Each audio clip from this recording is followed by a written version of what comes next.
Harry Potter and the Philosopher's Stone, Chapter 7, The Sorting Hat. The door swung open at once. A tall, black-haired witch in emerald green robes stood there. She had a very stern face, and Harry's first thought was that this was not someone to cross. "The first year's Professor McGonagall," said Hagrid. "Thank you, Hagrid. I will take them from here." She pulled the door wide. The entrance hall was so big you could have fitted the whole of the Dursleys' house in it. The stone walls were lit with flaming torches like the ones at Gringotts. The ceiling was too high to make out, and a magnificent marble staircase facing them led to the upper floors. They followed Professor McGonagall across the flagstone floor. Harry could hear the drone of hundreds of voices from a doorway to the right. The rest of the school must already be here.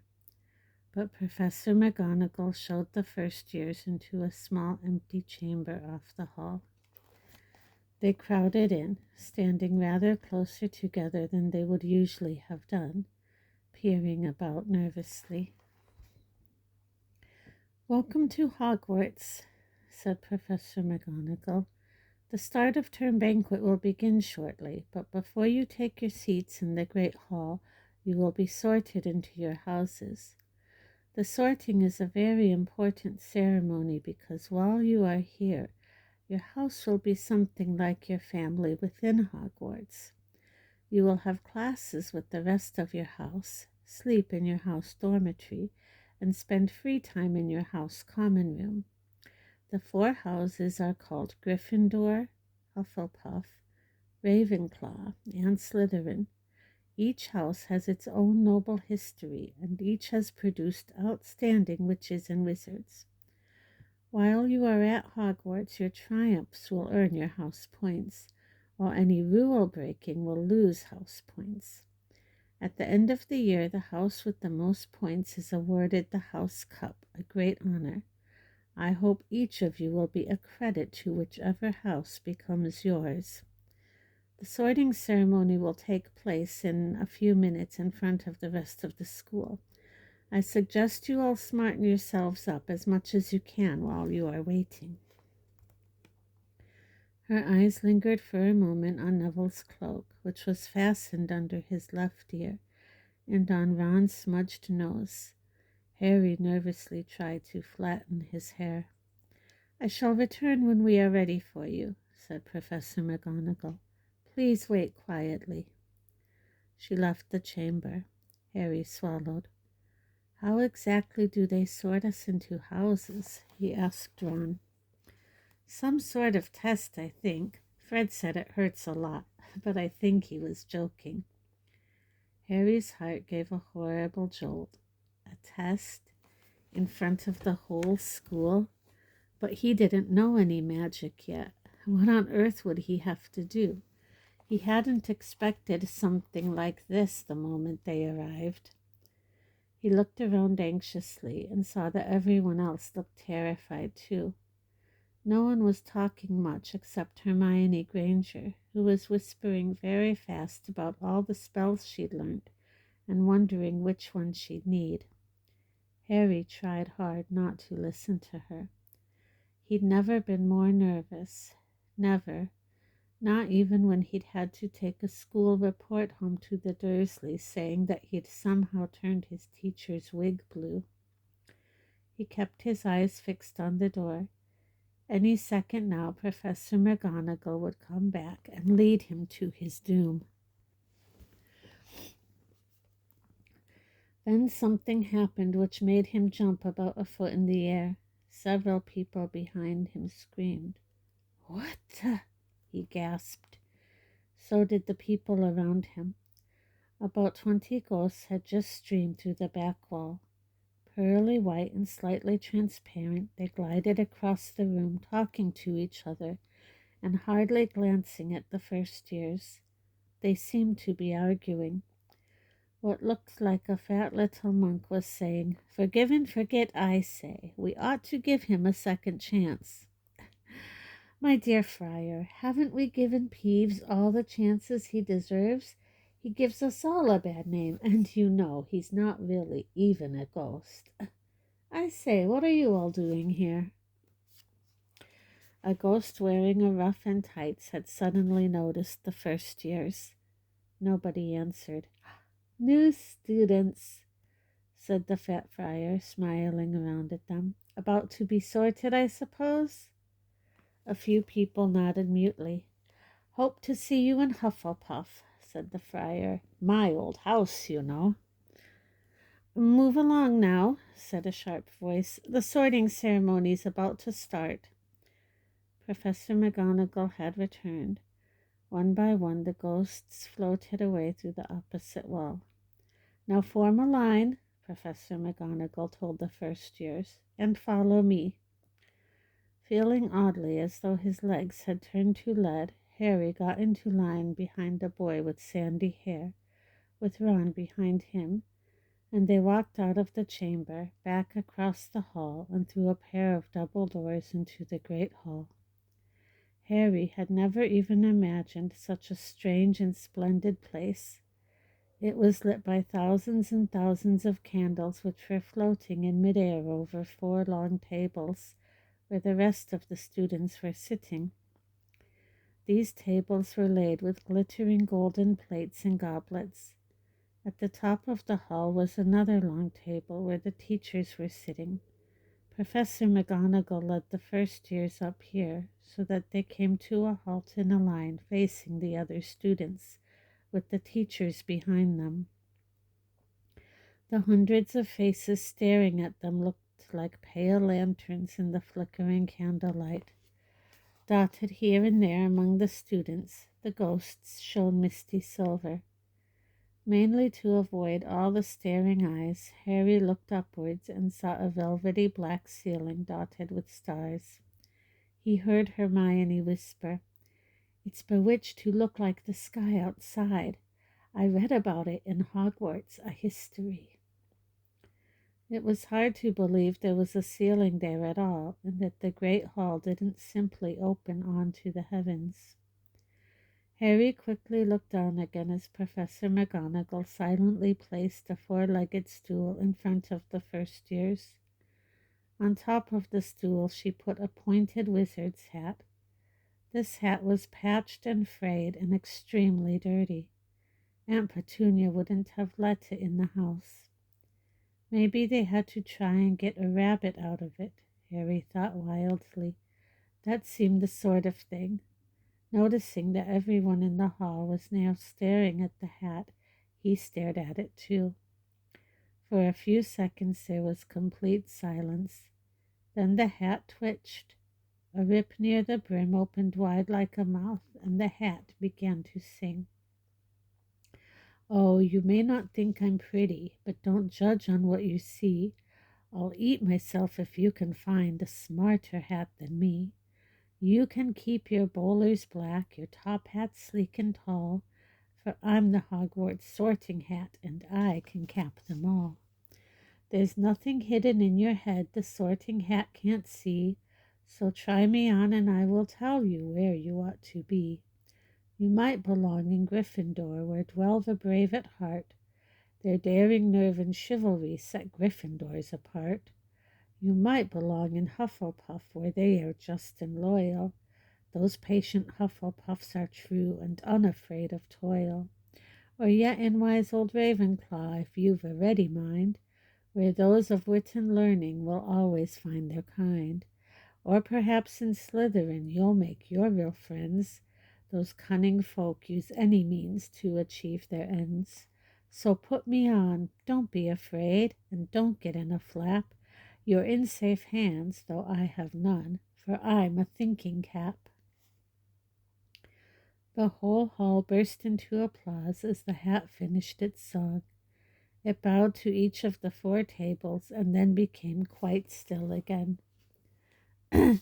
"So we've just got to try on the hat," Ron whispered to Harry. "I'll kill Fred. He was going on about wrestling a troll." Harry smiled weakly. Yes, trying on the hat was a lot better than having to do a spell, but he did wish they could have tried it on without everyone watching. The hat seemed to be asking rather a lot. Harry didn't feel brave or quick-witted or any of it at the moment. If only the hat had mentioned a house for people who felt a bit queasy, that would have been the one for him. Professor McGonagall now stepped forward, holding a long roll of parchment. "When I call your name, you will put on the hat and sit on the stool to be sorted," she said. "Abbott Hannah." A pink-faced girl with blonde pigtails stumbled out of line, put on the hat, which fell down right over her eyes, and sat down. A moment's pause. "Hufflepuff," shouted the hat. The table on the right cheered and clapped as Hannah went to sit down at the Hufflepuff table. Harry saw the ghost of the fat friar waving merrily at her. "Bones Susan." "Hufflepuff," shouted the hat again, and Susan scuttled off to sit next to Hannah. "Boot Terry, Ravenclaw." The table second from the left clapped this time. Several Ravenclaws stood up to shake hands with Terry as he joined them. Brocklehurst Mandy went to Ravenclaw too, but Brown Lavender became the first new Gryffindor, and the table on the far left exploded with cheers. Harry could see Ron's twin brothers catcalling. Bulstrode Millicent then became a Slytherin. Perhaps it was Harry's imagination, after all he'd heard about Slytherin, but he thought they looked an unpleasant lot. He was starting to feel definitely sick now. He remembered being picked for teams during sports lessons at his old school. He had always been last to be chosen, not because he was no good, but because no one wanted Dudley to think they liked him. "Finch Fletchley Justin, Hufflepuff." Sometimes, Harry noticed, the hat shouted out the house at once, but at others it took a little while to decide. Finnegan Seamus, the sandy-haired boy next to Harry in the line, sat on the stool for almost a whole minute before the hat declared him a Gryffindor. "Granger Hermione." Hermione almost ran to the stool and jammed the hat eagerly on her head. "Gryffindor," shouted the hat. Ron groaned. A horrible thought struck Harry, as horrible thoughts always do when you're very nervous. What if he wasn't chosen at all? What if he just sat there with the hat over his eyes for ages until Professor McGonagall jerked it off his head and said there had obviously been a mistake and he'd better get back on the train? When Neville Longbottom, the boy who kept losing his toad, was called, he fell over on his way to the stool. The hat took a long time to decide with Neville. When it finally shouted Gryffindor, Neville ran off still wearing it and had to jog back amid gales of laughter to give it to McDougal Morag. Malfoy swaggered forward when his name was called and got his wish at once. The hat had barely touched his head when it screamed, "Slytherin!" Malfoy went to join his friends Crabbe and Goyle, looking pleased with himself. There weren't many people left now. Moon, Knott, Parkinson, then a pair of twin girls, Patil and Patil, then Perks, Sally Ann, and then, at last, Potter, Harry. As Harry stepped forward, whispers suddenly broke out like little hissing fires all over the hall. "Potter, did she say? The Harry Potter?" The last thing Harry saw before the hat dropped over his eyes was the hall full of people craning to get a good look at him.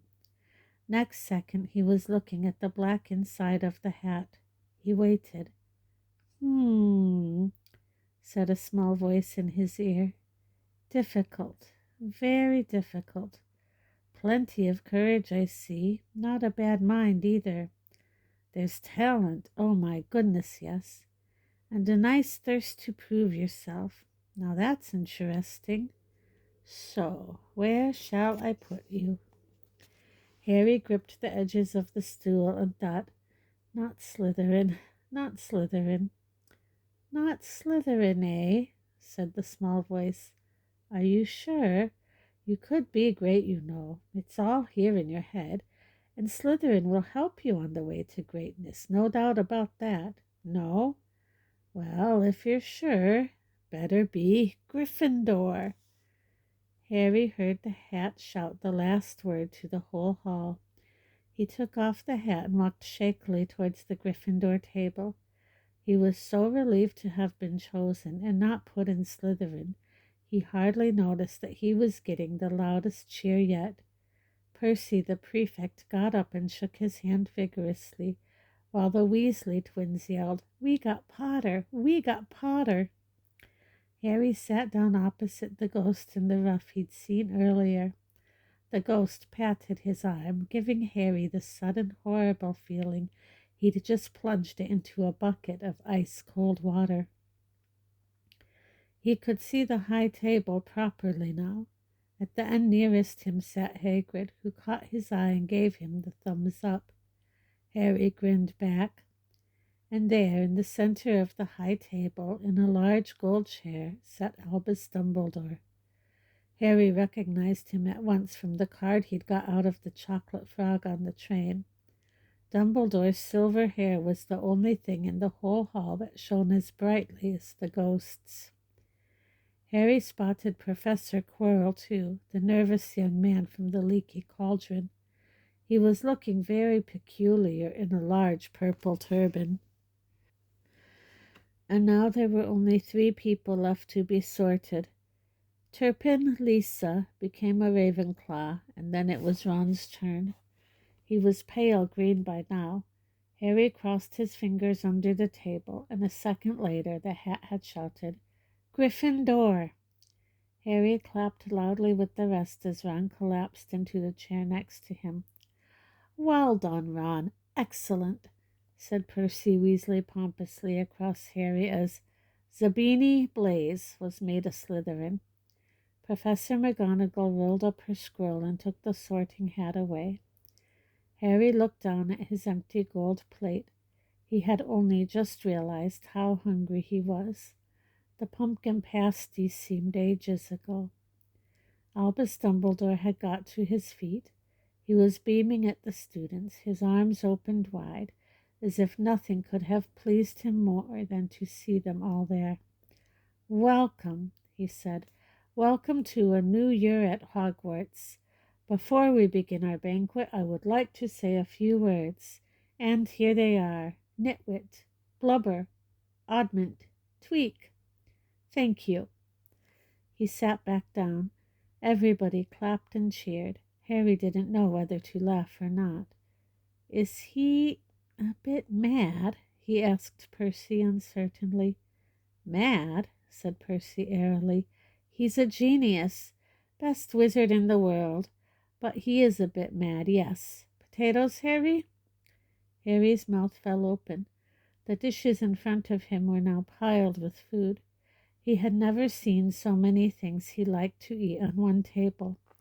Roast beef, roast chicken, pork chops and lamb chops, sausages, bacon and steak, boiled potatoes, roast potatoes, chips, Yorkshire pudding, peas, carrots, gravy, ketchup, and for some strange reason, mint humbugs. The Dursleys had never exactly starved Harry, but he'd never been allowed to eat as much as he liked. Dudley had always taken anything that Harry really wanted, even if it made him sick. Harry piled his plate with a bit of everything except the humbugs and began to eat. It was all delicious. "That does look good," said the ghost in the ruff sadly, watching Harry cut up his steak. "Can't you?" "I haven't eaten for nearly 500 years," said the ghost. "I don't need to, of course, but one does miss it. I don't think I've introduced myself. Sir Nicholas de Mimsy Porpington, at your service, resident ghost of Gryffindor Tower." I know who you are, said Ron suddenly. My brothers told me about you. You're nearly Headless Nick. I would prefer you to call me Sir Nicholas de Mimsey, the ghost began stiffly, but sandy-haired Seamus Finnegan interrupted. Nearly headless? How can you be nearly headless? Sir Nicholas looked extremely miffed, as if their little chat wasn't going at all the way he wanted. Like this, he said irritably. He seized his left ear and pulled. His whole head swung off his neck and fell onto his shoulder as if it was on a hinge. Someone had obviously tried to behead him, but not done it properly. Looking pleased at the stunned looks on their faces, nearly headless Nick flipped his head back onto his neck, coughed, and said, So, new Gryffindors, I hope you're going to help us win the house championship this year. Gryffindor have never gone so long without winning. Slytherin have got the cup 6 years in a row. The bloody Baron's becoming almost unbearable. He's the Slytherin ghost. Harry looked over at the Slytherin table and saw a horrible ghost sitting there, with blank staring eyes, a gaunt face, and robes stained with silver blood. He was right next to Malfoy, who, Harry was pleased to see, didn't look too pleased with the seating arrangements. How did he get covered in blood? Asked Seamus with great interest. I've never asked, said nearly headless Nick delicately. When everyone had eaten as much as they could, the remains of the food faded from the plates, leaving them sparkling clean as before. A moment later the puddings appeared, blocks of ice cream in every flavor you could think of, apple pies, treacle tarts, chocolate eclairs, and jam donuts, trifle, strawberries, jelly, rice pudding. As Harry helped himself to a treacle tart, the talk turned to their families. I'm half and half, said Seamus. Me dad's a muggle. Mom didn't tell him she was a witch till after they were married. Bit of a nasty shock for him. The others laughed. What about you, Neville? Said Ron. Well, my gran brought me up, and she's a witch, said Neville. But the family thought I was all muggle for ages. My great-uncle Algy kept trying to catch me off my guard and force some magic out of me. He pushed me off the end of Blackpool Pier once. I nearly drowned, but nothing happened until I was 8. Great-uncle Algy came round for tea, and he was hanging me out of an upstairs window by the ankles when my great-auntie Enid offered him a meringue, and he accidentally let go. But I bounced all the way down the garden and into the road. They were all really pleased. Gran was crying, she was so happy, and you should have seen their faces when I got in here. They thought I might not be magic enough to come, you see. Great-uncle Algy was so pleased he bought me my toad. On Harry's other side, Percy Weasley and Hermione were talking about lessons. I do hope they start straight away. There's so much to learn. I'm particularly interested in transfiguration, you know, turning something into something else, of course. It's supposed to be very difficult. You'll be starting small, just matches and 2 needles and that sort of thing. Harry, who was starting to feel warm and sleepy, looked up at the high table again. Hagrid was drinking deeply from his goblet. Professor McGonagall was talking to Professor Dumbledore. Professor Quirrell, in his absurd turban, was talking to a teacher with greasy black hair, a hooked nose, and sallow skin. It happened very suddenly. The hook-nosed teacher looked past Quirrell's turban, straight into Harry's eyes, and a sharp hot pain shot across the scar on Harry's forehead. Ouch! Harry clapped a hand to his head. What is it? Asked Percy. Nothing. The pain had gone as quickly as it had come. Harder to shake off was the feeling Harry had got from the teacher's look, a feeling that he didn't like Harry at all. Who's that teacher talking to Professor Quirrell? He asked Percy. Oh, you know Quirrell already, do you? No wonder he's looking so nervous. That's Professor Snape. He teaches potions, but he doesn't want to. Everyone knows he's after Quirrell's job. Knows an awful lot about the dark arts, Snape. Harry watched Snape for a while, but Snape didn't look at him again. At last the puddings too disappeared, and Professor Dumbledore got to his feet again. The hall fell silent. Just a few more words now we are all fed and watered. I have a few start of term notices to give you.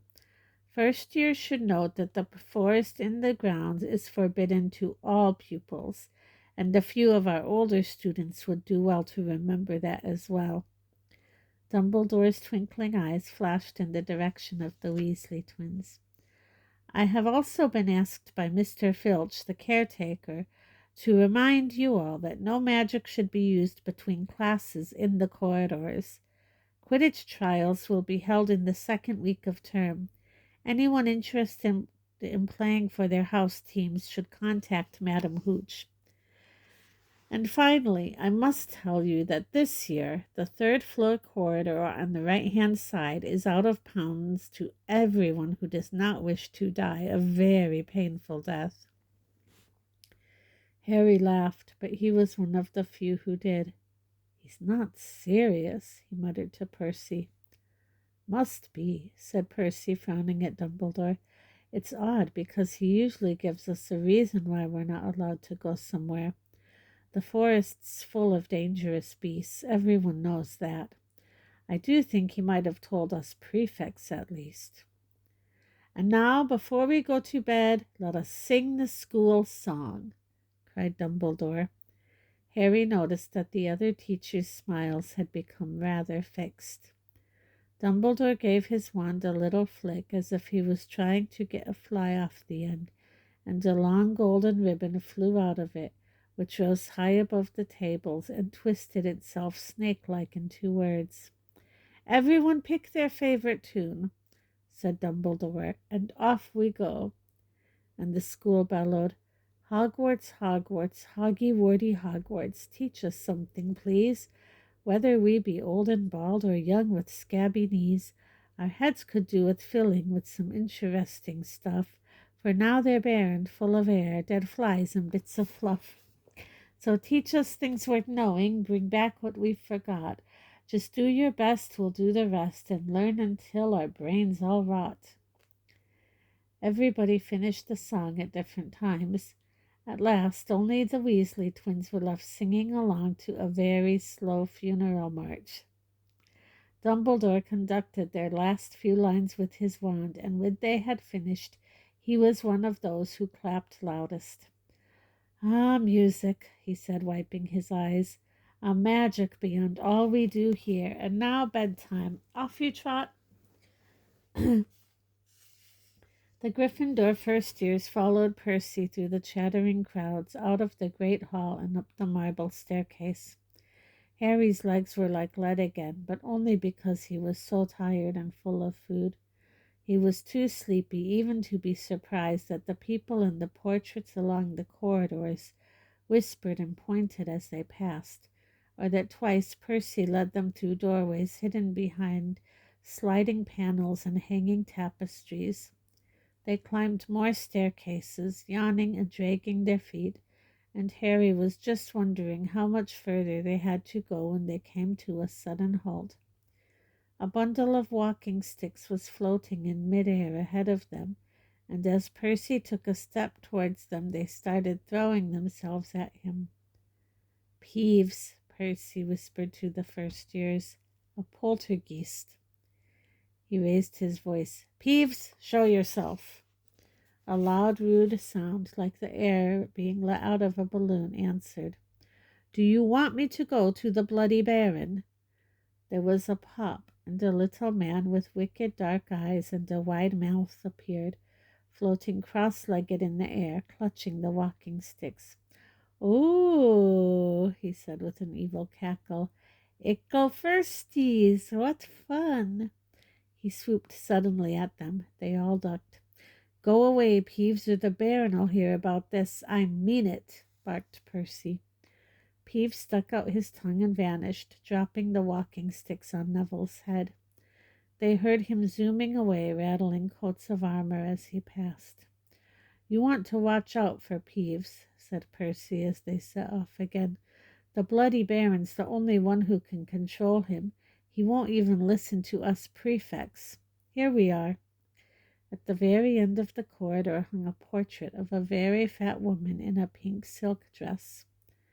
"Password," she said. "Caput Draconis," said Percy, and the portrait swung forward to reveal a round hole in the wall. They all scrambled through it. Neville needed a leg up, and found themselves in the Gryffindor common room, a cozy round room full of squashy armchairs. Percy directed the girls through one door to their dormitory, and the boys through another. At the top of a spiral staircase, they were obviously in one of the towers, they found their beds at last. 5 four-posters hung with deep red velvet curtains. Their trunks had already been brought up. Too tired to talk much, they pulled on their pajamas and fell into bed. "Great food, isn't it?" Ron muttered to Harry through the hangings. "Get off, Scabbers. He's chewing my sheets." Harry was going to ask Ron if he'd had any of the treacle tart, but he fell asleep almost at once. Perhaps Harry had eaten a bit too much, because he had a very strange dream. He was wearing Professor Quirrell's turban, which kept talking to him, telling him he must transfer to Slytherin at once because it was his destiny. Harry told the turban he didn't want to be in Slytherin. It got heavier and heavier. He tried to pull it off, but it tightened painfully, and there was Malfoy laughing at him as he struggled with it. Then Malfoy turned into the hook-nosed teacher Snape, whose laugh became high and cold. There was a burst of green light, and Harry woke, sweating and shaking. He rolled over and fell asleep again, and when he woke next day, he didn't remember the dream at all.